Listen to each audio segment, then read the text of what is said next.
Olá, muito bem-vindos, bem-vindas a mais um Pode Sim, seu espaço para discutir tecnologia, processos e muito mais. Lembrando que o Pode Sim é uma iniciativa da Simpress e eu sou o Vitor Cavalcante, seu host por aqui.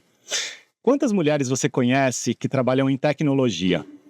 Quantas amigas suas estudaram, estudam ou pensam em estudar tecnologia ou engenharia? São poucas? Esse é um assunto que a gente vai tratar hoje aqui num episódio super especial em homenagem à Semana da Mulher. Mas para falar sobre esse assunto, eu estou com 3 pessoas que têm propriedade para discutir esse tema com a profundidade que ele merece. E eu vou começar apresentando por aqui, começando pela Cláudia Moia, CIO do Grupo OCQ. Cláudia, bem-vinda. Obrigada. Valquíria Marchetti, velha conhecida, hoje CEO do MCIO, principal grupo de CIOs mulheres. Bem-vinda também, Valquíria. Muito obrigada, Vitor, pelo convite, e é uma alegria sempre nós tratarmos esse tema. E para completar o super trio, Daniela Santos, mais uma vez aqui, a Dani Santos comigo, diretora de RH da Simpress. Bem-vinda, Dani. Obrigada pelo convite. E obrigado por topar novamente a empreitada aqui. Estamos juntos. Bom, para começar, antes de eu entrar em questões específicas, eu acho que é legal a gente compartilhar um pouco da história de vocês, porque vocês têm muito tempo de carreira em tecnologia. A Dani tem uma história peculiar, ela é do RH, mas veio de tecnologia. Então eu queria escutar um pouquinho como que vocês chegaram nessa carreira, como que foi a escolha e como vocês chegaram até aqui. Cláudia, vamos começar contigo. Acho que comigo foi até engraçado, que eu adorava assistir filmes de ficção científica, desenho animado, né? E aí eu devia ter uns 12, 13 anos e eu decidi que eu ia fazer o robô da Rose dos Jetsons, né? E eu falei, eu vou atrás disso, né? Aí comecei a fuçar, eu vou fazer engenharia cibernética. Mas naquela época não existia, né? E aí eu fui fuçar, eu acabei caindo em engenharia eletrônica, né? E aí da engenharia eletrônica eu queria ir para automação, para melhoria de processo. E aí eu acabei entrando em consultoria, né? Fui participar da Accenture, né? Na época era a antiga Arthur Andersen ainda, não? Aí eu entrei ali para participar de projetos de automação de fábrica, né? E no fim, acabei caindo no projeto de MRP, de RP, e fiquei. E aí foi. Faz uns 40 anos quase.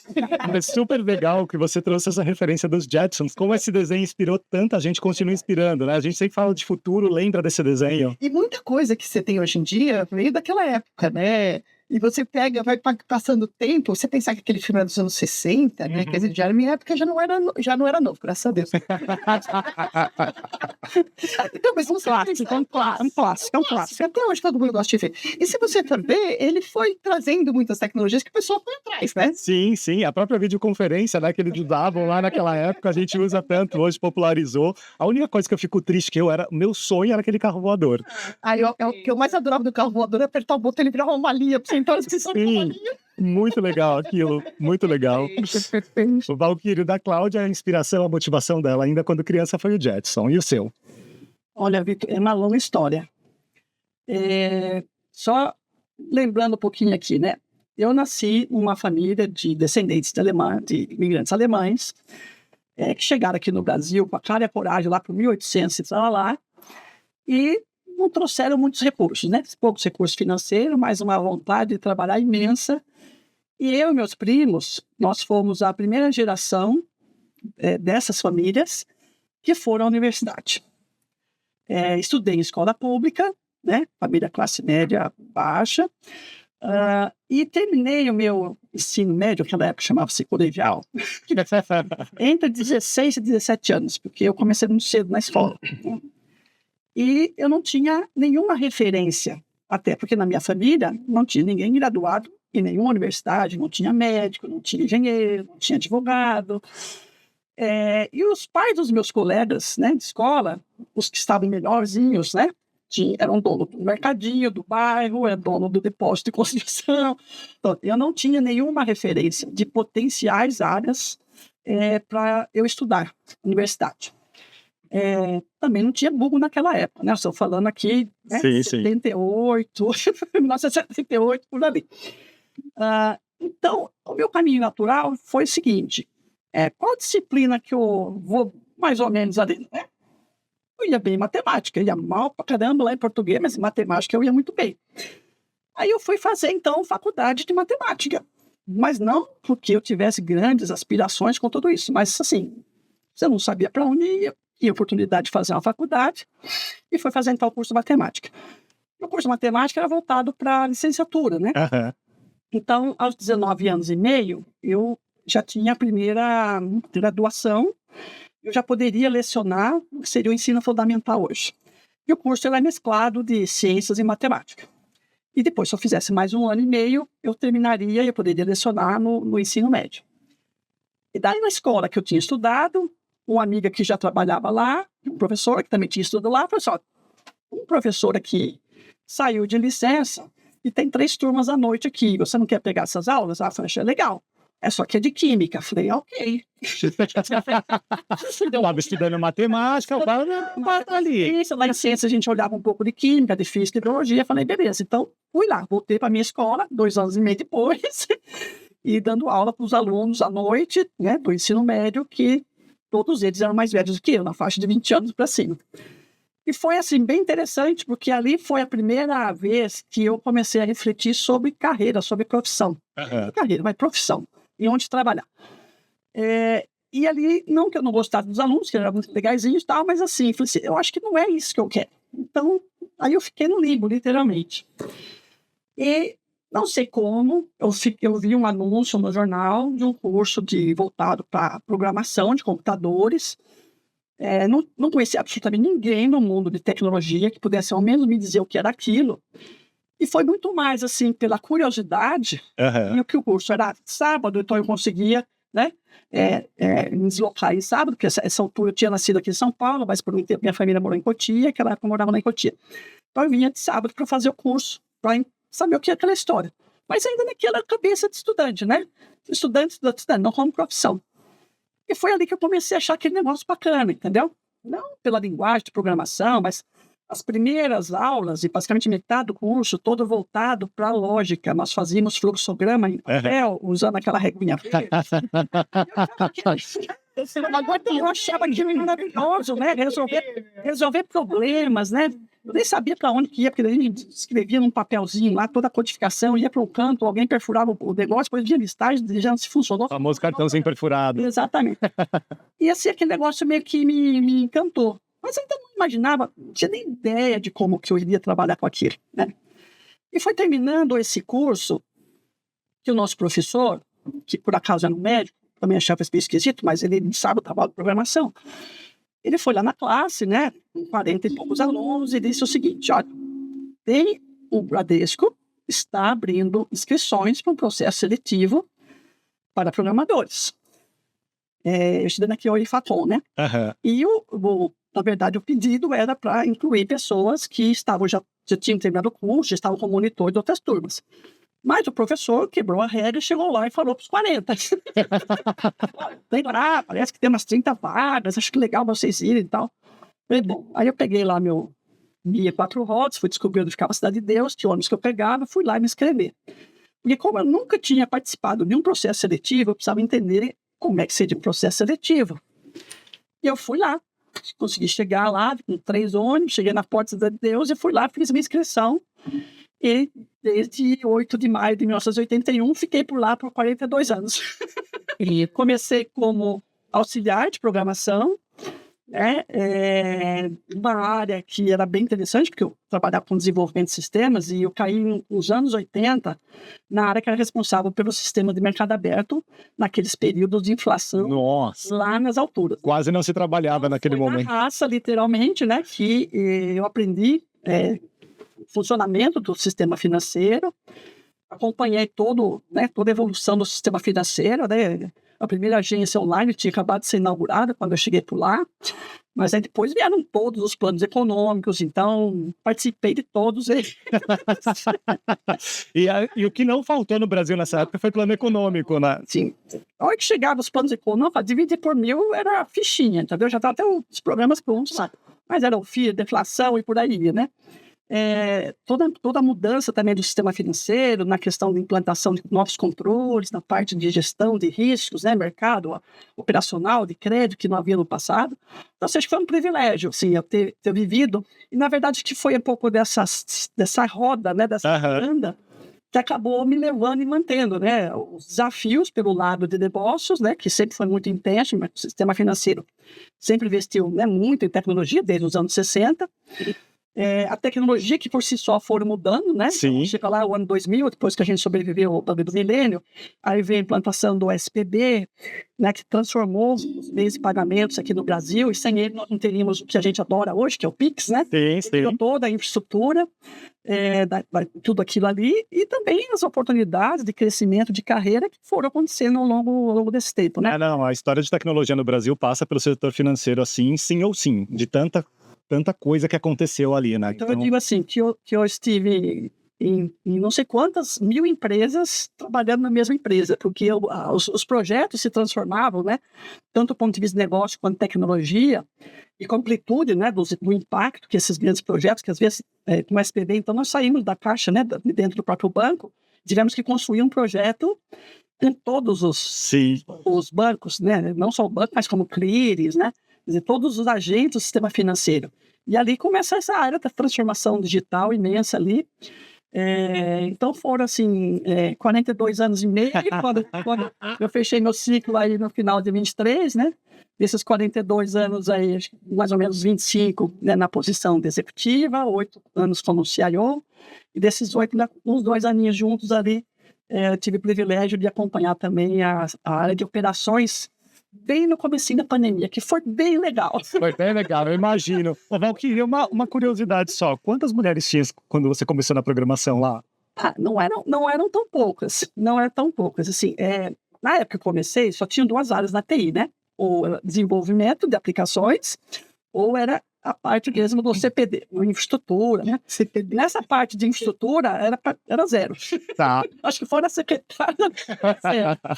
Já na área de aplicações, já tinha bastante mulheres. Eu me lembro exatamente os percentuais, mas eu não era... Você não estava lá solitária? Não estava lá solitária. Mas depois, conforme a carreira foi se desenvolvendo, né?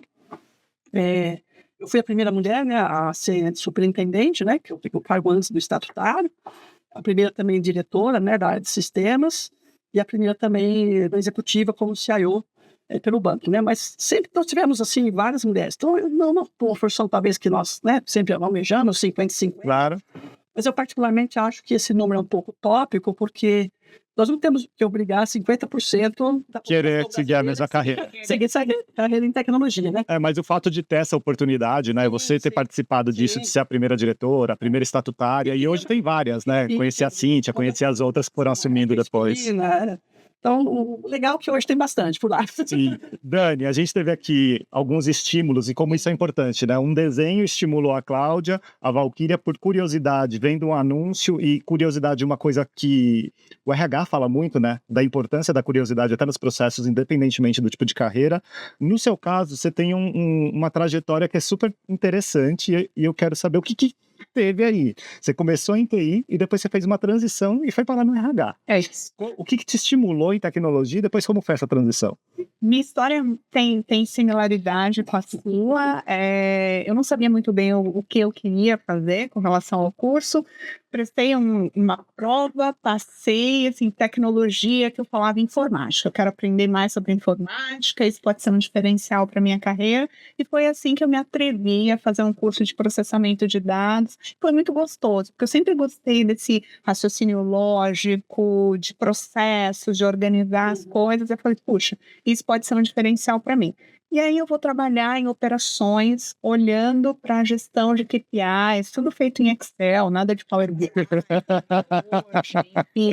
né? E assim eu comecei a me diferenciar dentro desse contexto de KPIs, enfim, e recebi um convite. Eu falo que o RH me escolheu, não foi eu que escolhi RH. Acho que, falando 24 anos atrás, havia uma carência em RH desse olhar mais lógico, desse quantitativo, de transformar todo o esforço em pessoas, em de fato, KPIs, metas, números. Gestão por desempenho, né? Desempenho. E aí foi nesse momento que a minha história, né, se junta com a história de RH, e desde então, nos últimos 24 anos, é isso que eu venho fazendo. E o quanto da Dani Tech, processamento de dados, está hoje na Dani RH? Eu adoro isso. Eu adoro gente, mas eu entendo que aquilo que a gente não mede, aquilo que a gente não tem um processo para poder acompanhar, a gente não consegue melhorar. Então, é esse meu desejo genuíno de juntar a conexão com as pessoas, com performance, com números e poder fazer disso um diferencial competitivo para o negócio. É isso que me move, né? Poder juntar gente e poder juntar metas e KPIs e aí sim poder... Mas vamos que a tecnologia... Sim, pessoas, né? Exato. 100% pessoas. Exato. Eu digo que existe o tripé da tecnologia, né? Que é os sistemas, as pessoas e os processos. Aham. Se não tiver um dos três... Se não, e funcionando, né? É. Os três funcionando. As pessoas com a cabeça boa ali. Esquecer que quem faz processo de tecnologia... Pessoas. É isso. É pessoas, é isso. Não, é só isso. É só isso. Não, Literalmente isso, né? tão fácil assim, né? Agora, gente, vocês trouxeram coisas muito interessantes de como vocês chegaram, né, nas carreiras de tecnologia, buscaram os cursos ou as universidades na época, processamento de dados. Eu quase fiz processamento de dados. Quase. Mas fui para comunicação. Ainda dá tempo. Ainda há tempo, mas agora minha cabeça não funciona mais. Tentei fazer um curso de programação para AI e não deu muito certo, não. Eu consegui fazer uma análise de imagem muito ruim. Eu fiquei até com vergonha de mostrar o que eu fiz. Mas, assim, hoje, quando a gente olha o extrato de mulheres em universidades, de forma geral, 60% dos estudantes que concluem graduação são mulheres. Ou seja, tem uma fatia muito grande de mulher que estuda, porque mulher gosta de estudar e quando estuda é muito aplicada. Mas quando a gente tira graduação geral e olha só tecnologia, só 15% dos formandos em carreiras que envolvem tecnologia e computação são mulheres. Isso dados do IBGE. Onde a gente falha? Por que a mulher não tem interesse por esse tipo de carreira? A gente está errando alguma pecinha aí no meio do caminho, Valquíria? Porque assim, vocês gostam de estudar. Vocês são boas quando estudam, são muito boas. Por que tem 60% de mulheres na universidade, mas quando a gente olha no status só de tech e computação, só tem 15%? Tá faltando algum estímulo diferente aí no meio do caminho? Eu acho que faltam muitas coisas, tá, Vitor? Olhando um pouquinho para minha história, eu disse que faltou referência, né, para mim na hora de escolha de um caminho. Talvez se eu tivesse conhecido alguém em tecnologia, eu não sei se eu teria escolhido, porque eu fui na eu falei assim, eu não sei o que é, quero saber o que é, né? Eu vejo assim alguns fatores que podem contribuir para isso, né? Assim, a própria tecnologia, começando lá nos anos 60, 70, se criou um certo glamour em volta dessa história, né? E que quem está na tecnologia é só nerd. Que tem que ter um QI acima de não sei que faixa, né?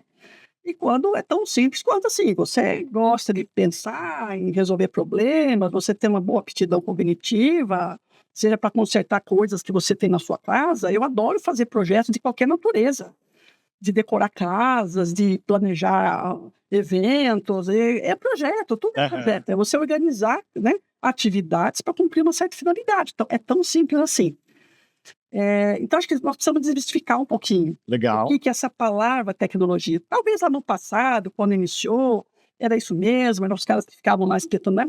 Mas ainda existe, mas não é só isso. Então, quando você fala assim, pô, eu não quero tecnologia porque eu fui tentar programar um negócio e não deu certo, eu já fico assim, pô, erramos mesmo, porque assim, por que o Vitor acha que para trabalhar em tecnologia, só se ele souber programar? Esse acho que é o primeiro ponto. Então, assim, não tem outras pessoas, a não ser nós aqui, né, que estamos envolvidos com o assunto, de desmistificar um pouco disso, de falar de tecnologia numa linguagem clara, de humanos, de potenciais áreas que você pode atuar. Um bibliotecário tem lugar na tecnologia? É lógico que tem. O que nós mais sofremos é com a organização de dados. E ninguém melhor formado em biblioteconomia para isso. Sim. Nós precisamos de antropólogos da tecnologia? Precisamos. Eu fiz um artigo sobre isso uma vez, antropólogos da tecnologia, falando sobre esse contexto, AI. Então, assim, a gente focar e olhar só os cursos de tecnologia, não é ali que a gente vai conseguir buscar os profissionais. É evidente que a gente tem papéis ali, responsabilidades, né? Mas quando você olha, assim, quantas pessoas a gente consegue formar por ano nas faculdades de tecnologia, independentemente de onde Baixo. 50 mil cada É baixo. Né? O Brasil forma muito pouco engenheiro. A gente fala que mais de 500 mil vagas por aí. Mas então a conta não fechou. Então, a gente precisa abrir um pouco esse olhar. Eu acho que o RH das empresas tem uma responsabilidade nisso, de abrir o leque, inclusive para trazer maior diversidade, não só da questão de gênero, mas de mindset, de formações, né? De vivências, experiências das pessoas. Senão vai ficar muito ruim mesmo usar o software no final do dia. Então, acho que tem um pouco disso que a gente precisa desmontar a cabeça das pessoas. E tem uma outra questão também da história cultural, né? Nós somos uma sociedade, né? É o seguinte, aqui é lugar de menina, aqui é lugar de menina, né? Sim, então, a gente exatamente. precisa desmontar Exatamente. essa história, né? A menina pode gostar da matemática, né? Não, pode gostar de qualquer coisa, né? Qualquer coisa. Eu acho que um outro ponto é a questão, uma vez até me expus aí no painel faz muito tempo já, uma pessoa de RH, porque que a pergunta é mais ou menos igual a sua, certo? E estava participando das respostas. E não se tinha tantas mulheres em tecnologia ou no setor financeiro, porque a fonte de busca desses talentos eram nas faculdades de engenharia e de um certo nome de ponta. Faculdade de ponta, tá. As faculdades de ponta, primeiro que é um estrato da sociedade desse tamanho. Sim. Sim. E provavelmente as meninas desse estrato também estavam com os outros interesses, não queriam fazer engenharia. Então esse era o motivo. Então se tivéssemos mais pessoas, então, assim, já começa a questão, né, da não inclusão, de não diversidade. Sim. E aí, E de forma ampla, né? isso. De forma ampla. De forma ampla e restrita. Mas a mulher, ela entra nesse estrato. Claro. Né? Então, aí as pessoas que têm menos condições de uma faculdade de ponta, porque ela fez escola particular no passado, né? Claro. Tem todo um histórico ali. A história da escola pública foi estudar uma faculdade pequenininha. Sim, Então, se não fosse aquele cursinho lá de programação, se não fosse o doido do meu professor lá dizer para todo mundo fazer teste, eu não teria desenvolvido minha carreira. Não, Aí depois é com você, né? Mas a questão é você dar as oportunidades, abrir estas portas, ela tem que ser legítima e ela tem que ser provida pelas sociedades, né? Pelo setor público. Se o setor público não consegue fazer tudo, o setor privado tem que ajudar a fazer. Com certeza. Né? Porque senão a gente não vai mudar esse cenário. Agora, outro local assim, maravilhoso para a gente buscar profissionais, as ETECs. E formam bons profissionais, né, as ETECs? Como é impressionante, é um case de sucesso. Você pegar os, sei lá quantos, 10 que se formam na turma lá, porque metade desiste no meio do caminho, você vai nas ETECs. E nós temos visto ETECs com cadeiras vazias, com falta de pessoas que estejam aproveitando aquela oportunidade, porque alguém disse que tecnologia é para nerd. Ou que carreira técnica não dá futuro, né? Porque é um curso técnico, tem que fazer a faculdade. Não e quando a tecnologia é muito mais Mas as empresas precisam começar a contratar esses profissionais. Sim. Início de carreira. Mas até melhor isso aqui do que um estagiário que às vezes vai lá só para cumprir tabela da faculdade e depois vai embora. Em muitas empresas, se você não tem a faculdade completa, não pode ser funcionário. Tem várias restrições, eu já vi isso também. Então é uma coisa meio doida, né? Porque um lado a gente tem 500 mil pessoas e do outro a gente não consegue enxergar o aquário que está. E ao mesmo tempo você tem uma escola pública de qualidade formando mão de obra, né? Exatamente. Eu gosto muito da Dini Rometty, que foi, né? CEO da IBM.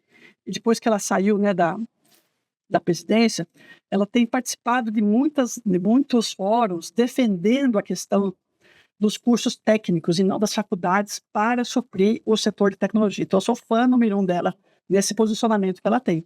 E a gente precisa olhar para isso. Quem faz um trabalho muito bom é a Alemanha, né? Sempre fez um trabalho muito bom com carreiras técnicas, assim, do ensino técnico. Mas nós temos aqui no Brasil, nós temos excelentes escolas. Eu digo mais a política de contratação, né? Da valorização dessa carreira. Porque escolas boas nós temos, de verdade mesmo. O Dani, a Valquíria falou, né? Que o RH pode ter, e eu acredito também que pode ter um papel muito importante nisso, não só do estímulo, mas até dessa questão de diversificar o olhar, né? Para trazer pessoas com diferentes perfis e cada vez mais, porque eu, por exemplo, não era muito bom da matemática para fazer programação, mas eu sempre fui curioso. Os primeiros computadores que eu tive, eu mesmo montei. Então você já é um carinho. Max Code, eu fazia todas essas coisas. Isso aqui minha mãe falava, você quer, você vai ter que fazer, eu não vou comprar um computador novo. Como que você acha que dá para fazer isso de uma forma legal a partir do RH? Para mim, passa por duas coisas. Combinando, acho que tem a ver com a narrativa, que convite, que história que a gente está contando para as pessoas, que oportunizem um crescimento para elas, uma carreira, que é uma carreira em TI, o quanto TI também pode ajudá-las em outras carreiras. Fazendo o contraponto TI precisa de pessoas com outras formações, assim como pessoas formadas em TI não começam e terminam em TI. Elas podem ter uma experiência, pegando a minha em RH, elas podem migrar para uma área comercial. Então, essa coisa do lifelong learning, você escolher um curso não vai determinar a sua carreira. Muito pelo contrário, é um pontapé inicial e depois você vai construindo a sua história e inspirado em outras histórias e trazendo esse gancho para a questão também do curso técnico. Aqui nós temos mais de 1.300 técnicos que vêm de formação em eletrônica, mecatrônica e TI, que atuam na nossa área de field service, e o que a gente tem feito é contratado meninas para as nossas posições iniciais e trazendo mulheres de TI para contar essa história para elas, porque passa por despertar o sonho, o desejo na outra pessoa. A pessoa não tem, porque vem de uma história em que ela não tem referência, vem de uma história em que, puxa, nunca aconteceu com ninguém na minha família, ser o primeiro, assim, sem ter alguém em quem se inspirar, dá muito trabalho, requer muita dedicação, requer muito patrocínio, esforço. Então, passe um pouquinho por isso. Eu acho que tem o convite, as histórias que inspiram e tem despertar no outro um desejo que, às vezes, ele nem não está lá. E essas histórias vai muito naquele sentido de falar, não é só pra net. Perfeito. Você pode ter... não é o fim do mundo. E não é só para homem, não é só para homem. Exatamente. Pelo diverso de ideias, de gênero e de profissões. Design, marketing. Quantas pessoas estão fazendo design de computador para fazer jogos de videogame, personagens? Não, isso aqui é uma coisa mais multidisciplinar que Analytics, AI, a parte de análise preditiva, porque você precisa de pessoas que saibam fazer formulações de hipóteses, boas perguntas, daí você tem a pessoa que vai lá e programa na matemática, tudo faz o algoritmo, daí você tem o outro que cuida da experiência do usuário que vai usar aquilo. O outro. Então tem de todos os níveis, né? Ô, Cláudia, já que você está com a palavra aí, se fazer presente nesses fóruns e falar mais e mais, como a Dani trouxe, falar sobre carreira, tudo, ajuda a desmistificar que essa palavra tão forte que a Valquíria trouxe? Eu acho que sim. Eu tenho recebido o feedback, acho que uns anos para cá eu tenho falado um pouco mais, participado de algumas coisas, eu tenho recebido feedback, sabe, de gente falando, poxa, sabe que eu vi e tive ideia de tal coisa, é legal que você falou isso, interessante. Então eu acho que a gente acaba... Isso é legal, que a gente inspira as pessoas, né? Não é que a gente se sente muito, mas é muito legal contar a nossa história e a nossa história ser um caminho, né? Tem várias mulheres agora, tem vários livros que estão saindo, Mulheres em Tecnologia, TI de Salto, e a gente contando as nossas histórias ali para justamente mostrar que existem caminhos diferentes. Aham. E aí, cada uma ali conta a sua historiazinha e mostrando, meu caminho foi assim, meu caminho foi assado. E aí, eu acho que um desses caminhos pode inspirar pessoas diferentes, né? Não... E de todos os tipos de pessoa, né? Sim, não sim. chamando só de mulheres, mas assim, de repente uma pessoa, sei lá, eu que trabalha... que mora numa favela e precisa de uma inspiração para crescer, né?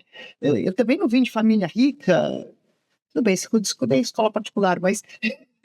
Mas Eu estudei escola pública. É única. Eu tive sorte, né? Sim, não. Então, assim, mas, por exemplo, as coisas vão indo, né? Claro. E a gente vai num caminho e a gente vai perseguindo esse caminho, né? Eu às vezes digo que eu tive sorte, como minha família só tinha mulher, eu sou a quarta filha, né? Nunca pensei, não, que eu não sou homem, eu não vou conseguir. Mas eu fui. Não tinha parâmetro de que só homem pode isso aqui. Era natural para você, Era né? natural, né? Então, eu gostava desde pequenininha mexer as coisas com meu pai, ajudava ele a montar as coisas. Ele era também não era engenheiro eletrônico, mas ele não era formado, mas ele fazia as coisas, eu ia lá ajudando. Eu achava aquilo legal e fui fazendo. Então, sei lá, eu acho que é importante as pessoas se inspirarem e começarem. Não pode sentir uma barreira. E seu pai nunca te proibiu? Então, isso tá vendo? Não foi só o Jetson. Isso é importante, porque talvez como não tinha nenhum menino em casa, ele estava lá montando, desmontando, ele topava ter uma filha curiosa em cima daquilo e vem aqui e estimulava, né? Mas aí a gente traz um pouco da questão cultural, né? Sim, que era a minha pergunta. Cultura. E é muito forte aqui no Brasil ainda. Ainda é muito forte. Eu sempre gosto de usar um exemplo, que outro dia estava comentando. Nas reuniões de família, eu só conheci uma avó, né? Viva. E nos aniversários dela, ela reunia lá os 4 filhos, os 5 filhos, com as esposas e os netinhos e tal. E nós sentávamos todos, até que a casa dela era pequititica, nós sentávamos todos na cozinha lá e no café, todos. Homens, mulheres e crianças. Você visita algumas famílias, e nos encontros de família, ficam homens aqui no canto, cruzou a porta de entrada, já vai o homem para lá, a mulher para lá, as crianças vão para o quintal, já tem separação. Sim. Então, assim, não precisa ninguém te dizer não, mas essas mensagens que a cultura... Estão subentendidas ali, estão subentendidas, dizer o seguinte, bom, se ali tem um cara de tecnologia, então é para aquele universo ali, a menina olha, né? Se aqui não tem ninguém de tecnologia, é para esse universo que ela olha. Uhum. E as crianças estão olhando as duas coisas. E essas crianças são esses 2 grupos no futuro. Vai crescendo igual. Então, assim, eu trago muito assim, a responsabilidade nós, né, como família, independentemente se tem filhos, com sobrinhos, um primo, seja quem for, dizer que mensagem nós estamos passando, porque a cultura é a forma como você vive, né? Como você convive. E isso vai para dentro das empresas e vai dentro da sociedade. E aí, você falou essa questão da separação das famílias, eu lembrei de uma outra coisa que tem a ver com esse tipo de encontro, que os homens eram sempre os primeiros a se servirem, e as crianças as últimas. Uhum. Sempre. Eu lembro muito de ver isso na casa de tio. Eu costumo dizer que nós somos uma geração que não come bife. Quando a gente era pequeno, era um bife cada um em casa. Claro. E o maior bife era do pai. Sim. Quando eu tive meu filho, o maior bife de quem era? Era do filho. Do filho. Assim mesmo. Agora, como que a gente estimula de forma diferente? Porque ainda hoje, e daí é um recado até para quem está com filho novo até, tem muitas CIOs novas chegando aí no mercado, profissionais novas, né, Dani, você à frente aqui da área de pessoas, ainda é muito comum dar game e computador para os meninos e outras coisas para as meninas, porque a gente precisa de alguma forma quebrar silos, e não só falando de tecnologia, estimular uma diversidade de carreira ampla mesmo, porque a gente fala que tem poucas mulheres em tecnologia, mas tem várias profissões que tem poucas mulheres ainda, e quando tem, ficam meio que de olho, assim, tirando... E é muito doido, que daí nas profissões que exigem cuidado com pessoas, todo mundo acha muito natural ter a mulher. Como que a gente quebra esses silos, Dani? O que mais que a gente pode fazer, além disso que a gente está discutindo aqui, seja no ambiente familiar, seja no ambiente profissional? Perfeito. Vou contar uma iniciativa que a gente tem feito aqui na Simpress.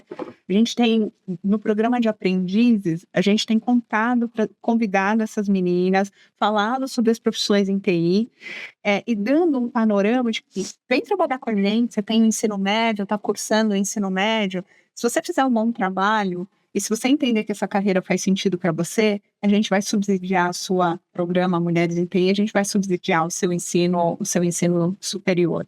E a gente começa a despertar nessas meninas, puxa, olha, eu não estou contando só do presente, eu estou dando perspectiva para elas. Uhum. Gente, esse programa vai completar 2 anos e meio, 5 turmas, mais de 60 meninas. Então, assim, tem mudado muitas histórias. E aí são essas meninas contando para outras meninas, dando essa possibilidade. Então, todos os anos eu contrato esses aprendizes e essas meninas já estão voltando e contando a história delas. Puxa, eu já virei gestora, eu já fui para TI, eu já virei técnica. Então, são exemplos que mobilizam, né? É isso que a gente tem feito, falando do âmbito Simpress, do âmbito corporativo. Essa é uma iniciativa que a gente tem feito e muito legal. Muito orgulho de contar, enfim.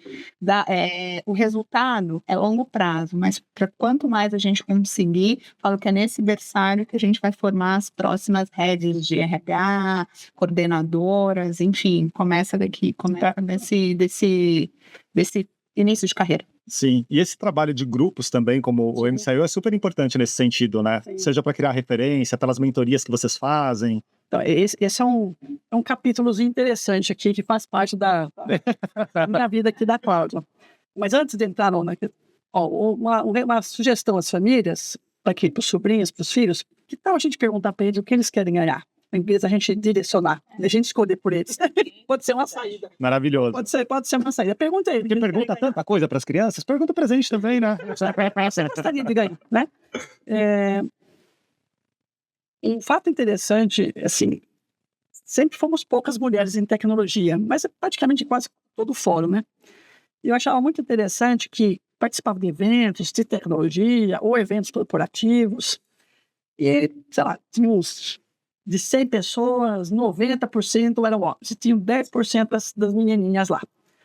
E na hora do café, né, que você vai fazer aquele network e tal, é natural que você encontre uma pessoa ali, você cumprimenta, eu cumprimentava todos, mas quando eu chegava no grupinho lá que tinha, por exemplo, 2 mulheres conversando, eu chegava no grupo, nós virávamos 3.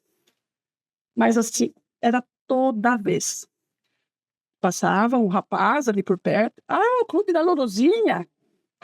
3 mulheres no mundo de 100, só estou fazendo uma Já era o clube. Assim, você imagina isso para 2.000, 5.000, 10.000 pessoas. Aí 3 mulheres ali trocando figurinhas.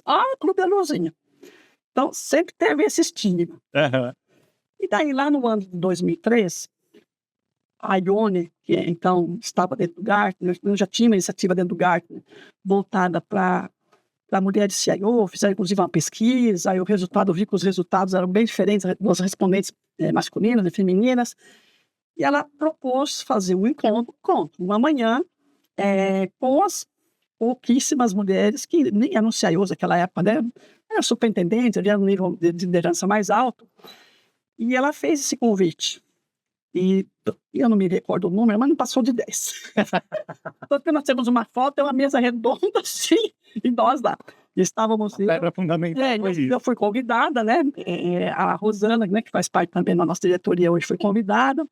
E veio uma analista lá do Gartner, fez uma palestra para nós, aí trocamos um pouco sobre tendência de tecnologia, e depois trocamos figurinhas sobre indicações de livro, essas coisas. Não fomos falar de coisas de menina, certo? Uhum.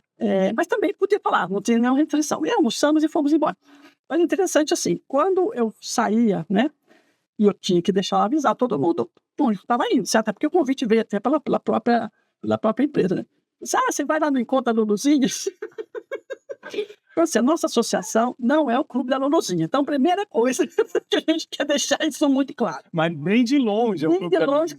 Nem de longe. Conheço super o trabalho de vocês. Eu acho até muito bonitinha. A Luluzinha era muito bonitinha, assim, mas, de novo, o que está por trás desta mensagem? É um reducionismo gigante, né? Bom, mas aí eu comecei a participar dessas reuniões, achava muito bacana, e esse movimento foi crescendo.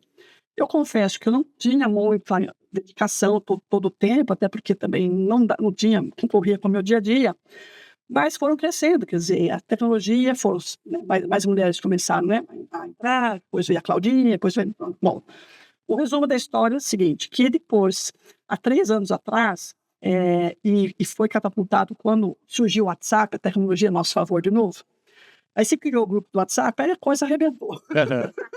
Daí cresceu bastante, as interações, não dependia mais daqueles encontros presenciais, né? Facilitou até pessoas de fora de São Paulo, exatamente. Né? Então, não dependia mais do físico, né? Embora continuasse, mas aí começou assim, um grupo muito bacana, que basicamente assim, trocava experiências, então falávamos dos projetos, vamos supor que fosse hoje, né? E aí, generativa, o que está acontecendo, quem já fez algum projeto, estou com um desafio tal, estou pensando nesse fornecedor, alguém já fez trabalho com esse fornecedor, pode me ligar aqui no privado para a gente trocar ideia. Então, realmente foi um grupo de network exclusivo para mulheres, agora sim, né? Sim. De um ambiente mais, assim, não vou dizer seguro, como se tivesse algum tipo de risco, mas de confiança e com liberdade para se expor. Porque, assim, a gente sabe que todo mundo tem um ego lá nas alturas. Né? E você vai numa reunião, né? Ninguém faz assim, né? Ninguém diz que não entendeu, né? Então, assim, às vezes você se expor e querer fazer trocas é mais difícil num ambiente que era muito masculino. Então, assim, se encontrou um ambiente ali e se fortaleceu. Então, há 3 anos atrás, dado que já tinha muitas iniciativas em andamento, já tinha um grupinho lá focado em promover academias, cursos de gestão e liderança, cursos para as meninas que querem entrar no mercado de trabalho, outro grupo se dedicando à mentoria, e por aí vai, né? 7, 8 já iniciativas. Então, a Ione, né, que era a nossa fundadora, né, junto com a Sandra Rodrigueiro e outras executivas ali, entenderam que era o momento de se formar uma associação. Então, há 3 anos, é uma associação jovem, porque há 3 anos, né, que ela é uma associação formal, mas é uma história de 23 anos, que começou lá 23 anos. Sim, sim. Então, muitas vezes, a gente quer resultados rápidos, mas os movimentos têm que começar por algum ponto. E dando, né, condições para que aquilo se fortaleça. Então, hoje somos uma associação, temos em torno de 400 associadas, com essa torre de governança muito arrumadinha, porque ela já nasceu com estatuto, regulamento interno, código de ética, temos conselho deliberativo, então eu tenho que prestar contas. Conselho fiscal. Ainda bem que você vem do mundo financeiro, né, Valquíria? Isso não é novidade para você. E daí, dentro dessa própria estrutura da associação, também por uma boa governança, se estabeleceu que a diretoria tinha um X período de renovação, quer dizer, não seria ad eterno. Então, no final do ano passado, precisava se renovar, né, a diretoria. Daí fui estimulada aqui a aceitar o desafio. Já convidei algumas mulheres, né, brilhantes aqui para fazer parte. Nós somos em 7 na diretoria executiva, né? Então, temos a parte das vice-presidências, agora temos uma área de governança, temos tesoureiras e a parte de secretaria que cuida de todo o modelo operacional da nossa associação. Então, desde 2 de janeiro, né, eu, Cláudia, aqui fazemos parte aí da nova gestão, do ano de 25 e 26, e ali a gente pretende fortalecer a associação, dar mais energia ali para algumas frentes, ver como é que a gente pode impactar ainda mais vidas, né? Porque nós temos projetos muito lindos ali, inclusive com grupos que apoiam as executivas que estão em transição, né? Que é super importante isso também. Super importante, né? Porque tem a transição voluntária e involuntária, né? Sim. Então, algumas literalmente saem de ambientes muito tóxicos, elas preferem ficar disponível no mercado do que continuar em ambientes que não favorecem essa questão, né, da diversidade. Então, temos voluntários, tudo, 100% é trabalho voluntário, né? Mentorias de apoio a essas meninas de transição, cursos que nós fazemos em parcerias de alguns fornecedores do mercado que muito nos ajudam com cursos gratuitos. Então, a gente dá acompanhamento e depois, afinal, aquelas que querem e estão bem qualificadas, uma mentoria, né, por uma das associadas. Que mais, Claudinha? Ajuda a lembrar. A gente tem várias empresas que vão procurar a gente para pegar essas meninas para trabalhar com eles. O Headhunters que apoiam na transição. A gente tem toda a parte de... Aí tem os grupos de pessoas que querem mudar de carreira um pouco. Legal. Então, por exemplo, tem CIOs que estão querendo ir para educação. Então, a gente tem uma... Educação, conselho, tem muita coisa. De empreendedoras. Então, a gente tem gente que monta empresas de tecnologia, né? Era CTO de uma startup e resolveu montar uma empresa de tecnologia e virou empresária. Então, tem toda essa gama de tecnologia que a gente está fomentando, trabalhando. O principal ponto é apoiar a entrada e a evolução das mulheres no mercado. Maravilhoso. Simplificando. E mentoria é importante, né, Dani? Você participa, né? Participo.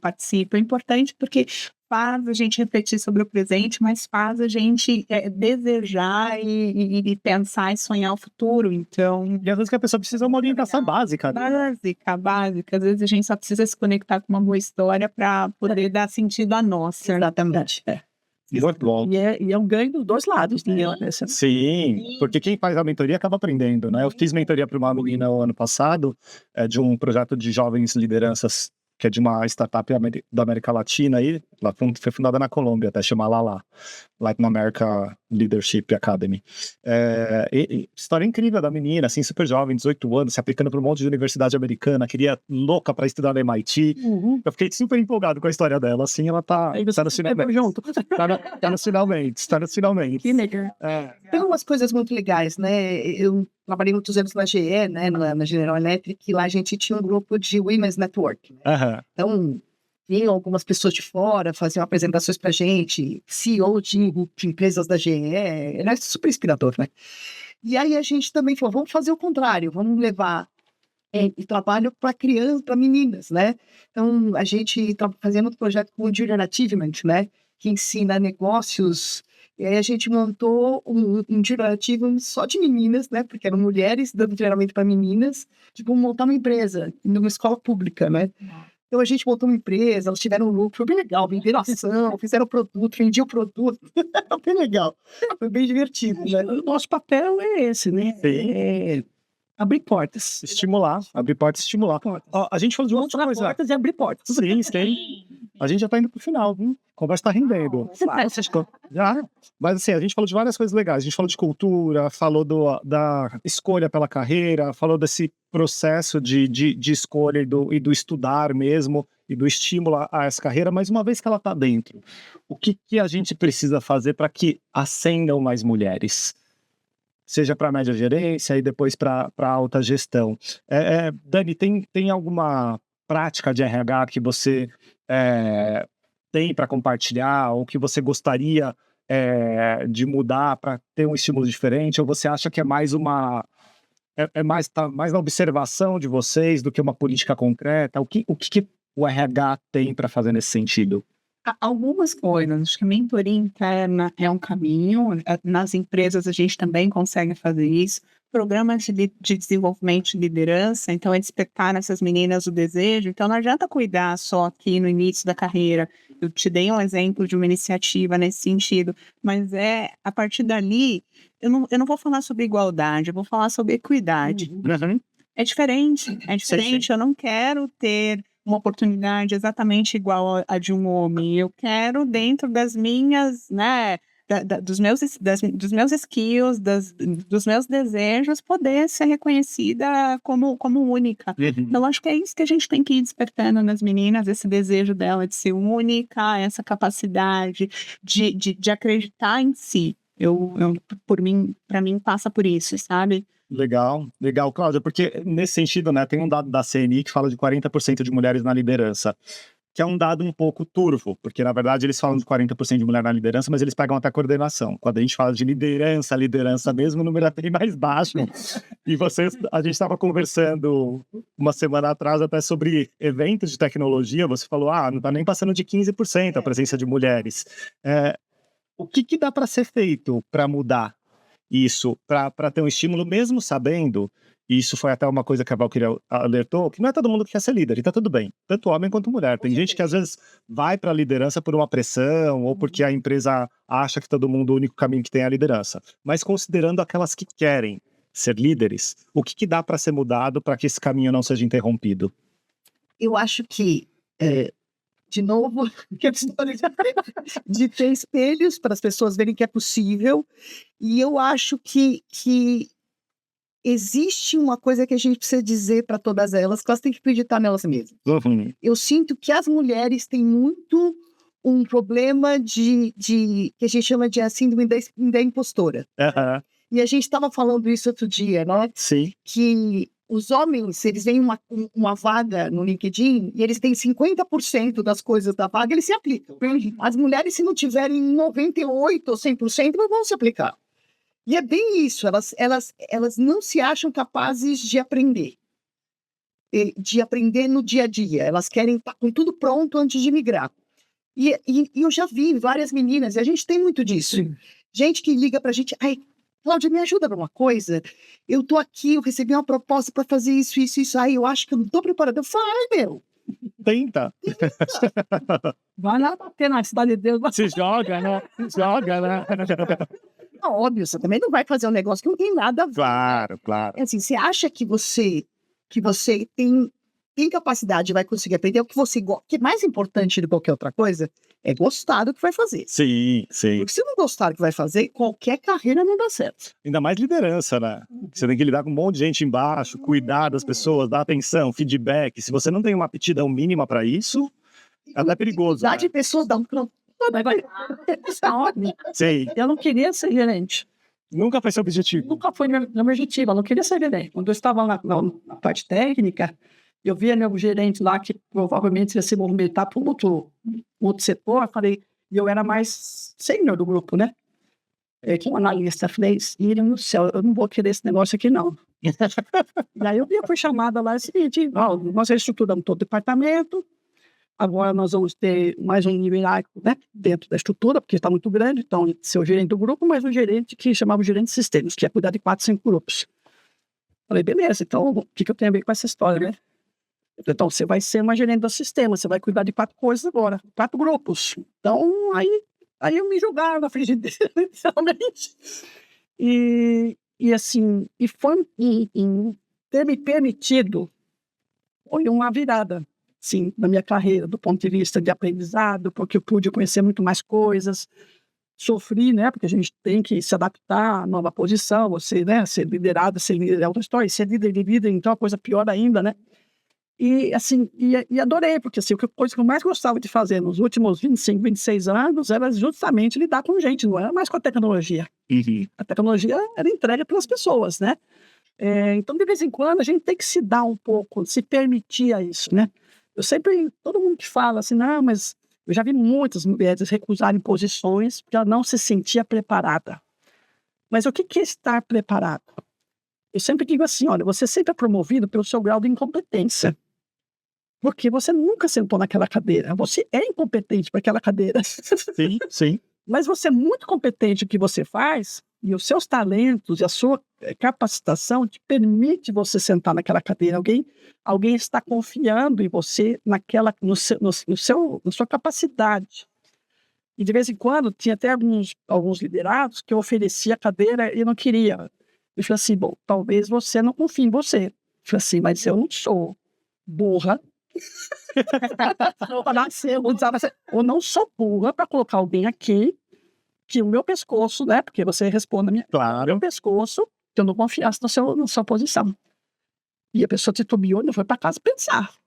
Voltou no dia seguinte, aceitou e depois, sim, teve um crescimento maravilhoso na carreira. Muito legal. Mas sabe, Valquíria, das vezes que eu tive que te entrevistar como repórter no passado, tem uma coisa que eu admirei muito que você fazia por mulheres, e principalmente início de carreira, que era um projeto que você tinha na época com a programaria, e na sua... Laboratória. Não é a programaria, a laboratória, que uma amiga minha chilena trabalhava com ela, inclusive, eu lembro de você falar de que todas as vezes que chegava uma turma nova, você lá no seu alto da posição, lá com o pessoal do conselho, você fazia a questão de sair de lá e receber essas meninas, porque esse referencial é importante, né, Dani?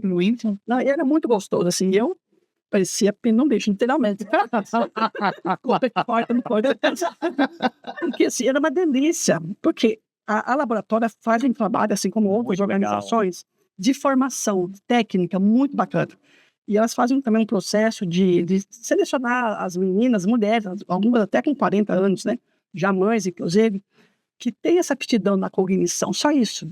E não podia ser formado em tecnologia. Uhum. Não podia ser formado.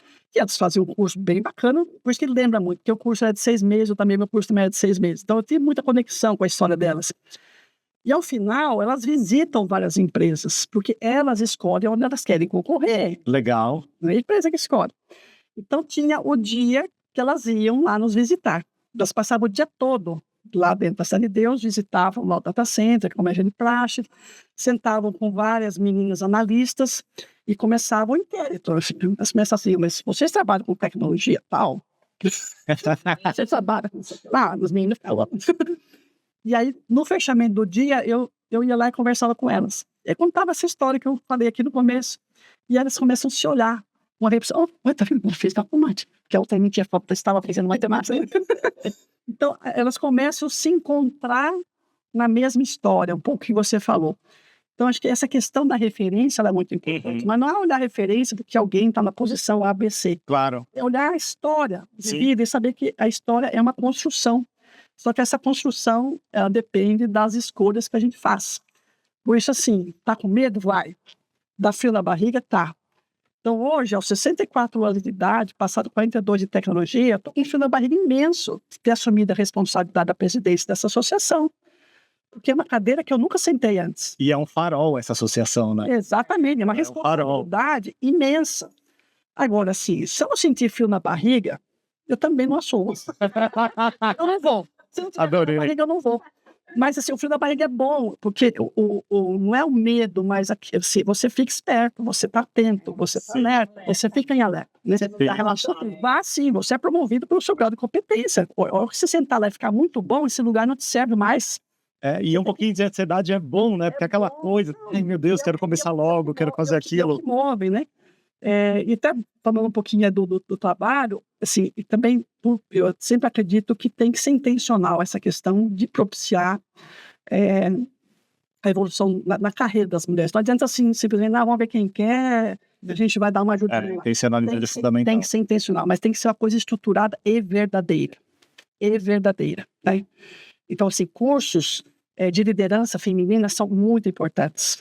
Só que não adianta só a mulher sentar na cadeira. Você tem que trazer os homens para a conversa também. Então, assim, Tem que ter os aliados, né? Mas tem que ter conversa, assim, a mulher quando fala tal coisa, às vezes, mas isso que ela está aprendendo. Vocês têm que entender o que passa e quais são as expectativas das mulheres. Então, se não tiver os homens nesse jogo, já sai perdendo. Falta diversidade. Por questão da cultura, né? E assim, achei tão bonitinho, assim, eu acho que legal quando a empresa vê que essas coisas começam a surgir sem tanta intencionalidade. Então, depois de um bom tempo, dentro da própria tecnologia, as meninas lá resolveram montar um grupo das mulheres.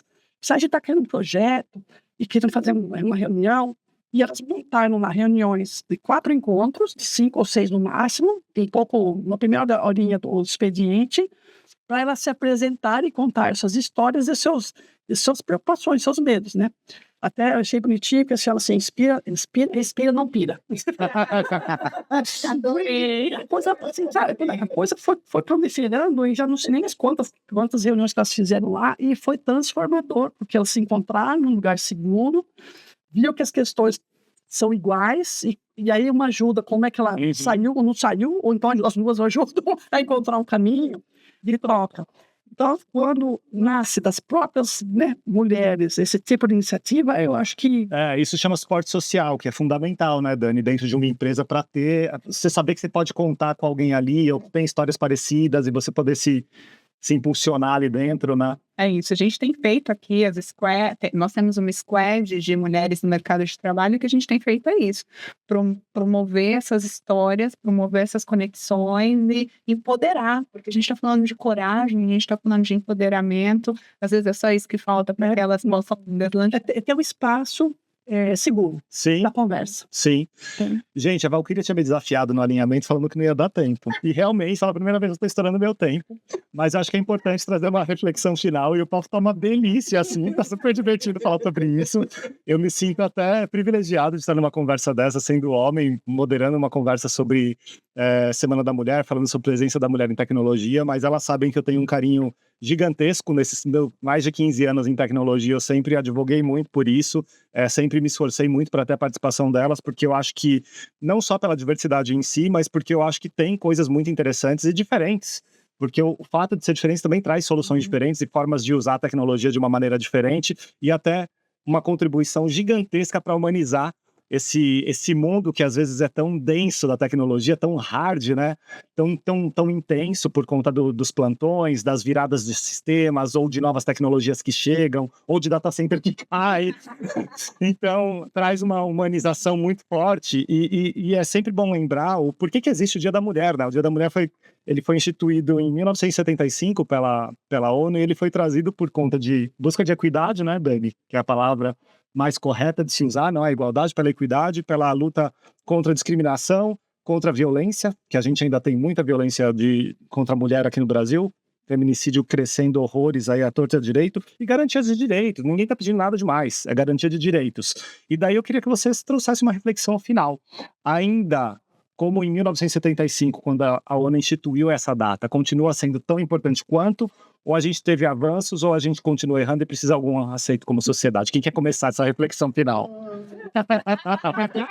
Como as três vêm falar, podem escolher, eu não vou impor para ninguém.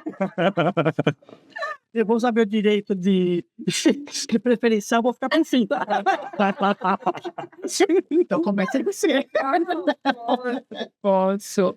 Olha, o caminho é longo, né? As pesquisas falam de 164 anos para que a gente consiga, no mercado de trabalho, ter esse lugar. Precisa de muito trabalho, de muita transpiração. Acho que o dia é um marco para a gente refletir, para a gente celebrar o caminho que a gente já percorreu, mas mais do que isso, para a nossa responsabilidade em tudo que a gente ainda precisa ajudar a construir. Então, eu continuo acreditando que ele é um momento, assim como o final do ano, que você para e fala, puxa, o que fizemos nesse último ano com relação a essa causa? Eu olho nesse sentido, sabe? Um marco para refletir qual foi a minha contribuição efetiva para a história das mulheres que estão aí, é muito de sororidade, para a história das mulheres que estão no meu entorno, o que eu fiz nesse ano e o que eu me comprometo comigo, porque parte de mim, como eu me cuido, como eu cuido da minha carreira, e o que eu me comprometo com a causa para aquele próximo ano. Então, para mim tem um pouco de relação com o ano novo, sabe? Tá. No final do ano você reflete, poxa, que eu quero perder peso, eu quero... Enfim, acho que Dá uma respirada ali tensa. para mim tem relação com isso, com como eu vou me comprometer pelos próximos 12 meses e melhorar a minha história e contribuir com a história das demais. Muito legal. Cláudia? Eu sou suspeita, eu não gosto do Dia da Mulher, porque eu acho que Dia da Mulher é dia de minoria, entendeu? Dia de minoria, toda pessoa E vocês são a maioria. pode de uma pessoa que é maioria, mas sei lá. Então, eu entendo que é porque o mercado de trabalho tem menos mulher, e principalmente no passado. Eu acho que evoluiu muito desde 75. Eu lembro que quando eu comecei era muito mais difícil, hoje está muito mais fácil. As mulheres estão conseguindo entrar na carreira muito mais fácil. Tem muita gente ajudando. Então, tá mais tranquilo. Sei lá, eu não sei se precisava de dia disso, dia daquilo, porque acabam comprando presente. Eu acho que ainda é muito mais que Eu acho que o presente pode pular, mas eu acho que o grande lance que eu vejo ainda essa reflexão é legal. é a reflexão, porque ela vai muito além da carreira, né? O lance da luta pelos direitos, essa própria questão de violência que ainda acontece tanto, né? Os assédios que são em todos os ambientes, desde a educação até você chegar no mundo profissional. Eu acho que e o Brasil, a gente falou aqui da nossa cultura, né? Até hoje tem aspectos muito complexos e a gente está numa bolha, né? A gente está na cidade de São Paulo, os grandes centros, principalmente Rio, São Paulo, tem eles tiveram avanços diferentes dos outros Brasis que nós temos, né? Você chega em outros lugares, se você tem duas pessoas para a mesma posição, um é homem e outra é mulher, e elas são equivalentes, o homem sempre ganha. Então, infelizmente, em outros lugares. Em São Paulo eu acho que é menos. Em São Paulo eu acho que é menos. Concordo com você, nos grandes centros é mesmo. Mas nesses outros Brasis, por quê? Porque pensa que o homem é o... E para tudo, né? É o pilar da família, ele que sustenta o arrimo. A família, o arrimo, obrigado. Essa é a palavra. Essa palavra que eu estava tentando lembrar, o arrimo de família. E na verdade não é. A grande maioria dos lares brasileiros são liderados financeiramente por mulheres. Principalmente na classe mais baixa. Sim. Em carreiras informais. Em carreiras informais ou empreendedoras, microempreendedoras. Bom, Dona Valquíria. Será que sobrou alguma coisa? As posições. Não, eu tenho a seguinte leitura, né? Não será na minha geração, talvez nem da minha filha, quem sabe da minha neta, né? Se um dia vier, que eu não tenho netinha ainda. O meu sonho é que a gente não tenha mais o Dia da Mulher, né? Ou se a gente ainda o manter, que esse seja o dia que, para mim, é um dos pilares importantes, que é um dia de celebrar muitas mulheres e homens que lutaram para chegar onde nós estamos até aqui. Então, a gente tem essa gratidão, né? Esse dever de gratidão em relação ao que já conquistou-se até aqui. E, às vezes, a gente esquece, né? Eu adoro assistir documentários, principalmente das mulheres, né? De qualquer área, tecnologia, de direito. E aí você vê o quão duro foi, né, a vida dessas pessoas, que a gente pudesse viver hoje coisas que muitas vezes a gente não dá nem importância. Né?